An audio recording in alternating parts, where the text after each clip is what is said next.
Přísloví praví, že co máš nejraději, poznáš tehdy, až o to přijdeš. Zdá se, že to samé platí i o Honzovi. Rozhodl se, že bude bojovat a doufá, že snad ještě není pozdě. Přichází Honza.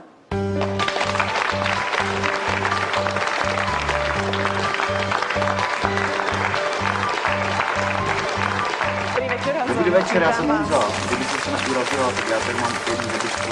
Žabička pro štěstí. No tak já vám ji nechám, protože si myslím, že vy budete teď potřebovat hodně toho štěstí. Jogo, díky za to štěstí, to budu potřebovat, protože já bojuju o lásku nějaké ženy, která mi chybí. Protože jsem nedávno rozbil nějaký ten vztah. Rozbil jste ten vztah? No, rozbil jsem to. Kurva jsem to rozbil, ale je to jasný do p***, nebo ti mám rozbit hubu loktem do kolena, ty vole. Pojďme o té dívce říct něco víc, jak se jmenuje, kdy jste se poznali. Jako je to minulost, takže na to seru. A jestli se chcete hrabat v hovnech, tak mi políte dědu. Počkejte, tak jste to bral vy s tou přítelkyní, ale jak to brala ona? Já si myslím, že to už nastačilo, ne? Serme na moji přítelkyni, tady jde kurva o mě. Já jsem Honza, mi 25, má velké trápení, potřebuju holku. Do té doby, než si pořídím papouška. Jo, a nemám žádné zkušenosti s holkama.